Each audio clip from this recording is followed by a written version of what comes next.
8 minutes. That's the gap between a convoy of unmarked military-plated vehicles pulling out of a restaurant parking lot, and that same restaurant going up in flames. Coincidence or warning? Stick with us, because by the end of this video, you'll understand exactly why that 8-minute window matters more than almost anything else that happened in Crimea this week. Hey, welcome back to the channel. If this kind of deep dive breakdown is what you come here for, hit subscribe. It genuinely helps us keep digging into stories like this one. Now, let's rebuild what happened, minute by minute. The date is August 7th, 2026. The place is Yalta, the crown jewel of Russian-occupied Crimea's southern coast. The occasion, officially, is City Day, a celebration with roots stretching back generations. But by the time the sun set that day, Yalta wouldn't be remembered for its festival. It would be remembered for its fire.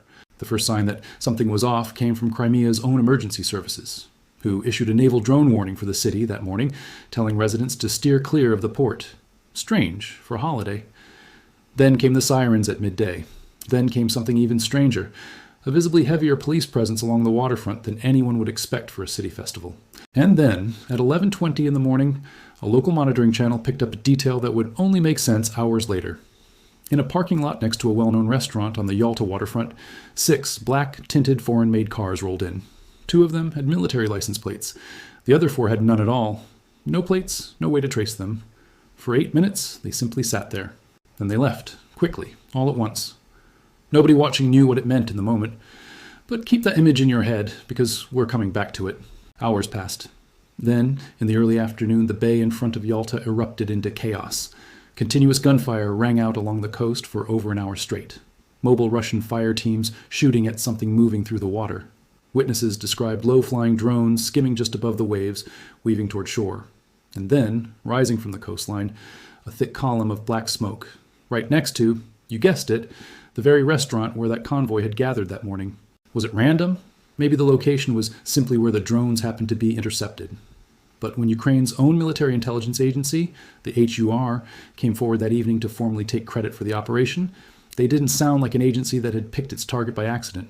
They said their Special Forces Unit, Group 13, had staged what they called a parade of Magura combat naval drones off the coast, deliberately timed for the eve of Yalta's City Day. They even framed it as reviving an old wartime custom. Ukrainian ships once used to sail past Yalta's coastline during celebrations, before the occupation. This time, there were no ships, just unmanned drones, gunfire, and fire. And a closing line that left nothing to interpretation, a reminder that Crimea is Ukraine. On the ground, Russian officials scrambled to control the narrative. A Crimean administration advisor confirmed that one of the drones had failed to detonate and washed up on a nearby beach, requiring bomb disposal specialists to step in and neutralize it. Officially, Moscow insists this was minor. No warship lost, no depot destroyed, just a contained fire and a diffused device. A PR stunt, they called it, not a real military blow. But strip away the spin and look again at that 8-minute window. A group of unmarked, partially military-plated vehicles gathering at a specific coastal restaurant, then leaving in a hurry, right before that same stretch of coastline came under sustained attack. Maybe it means nothing. Or maybe someone, somewhere, got a warning that Yalta's waterfront wasn't going to be safe that afternoon. Because here's the thing about Yalta. It was never supposed to need that kind of warning. This isn't Sevastopol, bristling with naval defenses. It's a resort town.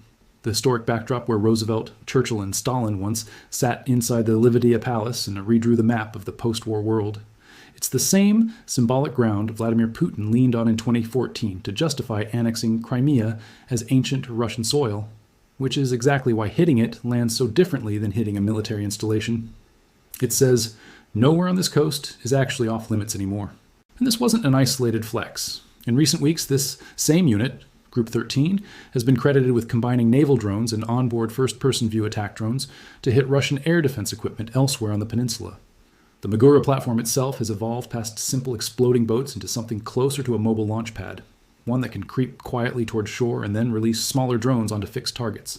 Add to that the fact that Turkey has kept the Black Sea straits closed to warships from both sides since 2022, and you start to see the deeper problem for Moscow. Every ship, every piece of coastal infrastructure lost here cannot simply be replaced by reinforcements sailing in from elsewhere. The sea is sealed, and piece by piece, that sealed sea keeps getting more dangerous for the side that used to call it home. So think about that convoy one more time. 6 cars, 2 military plates, 8 minutes. Whether it was chance or whether somebody knew something was coming, one thing is now certain. Nobody meeting anywhere near that coastline will ever feel quite as comfortable again. If you've got a theory about who was in those cars, drop it in the comments. We're reading all of them.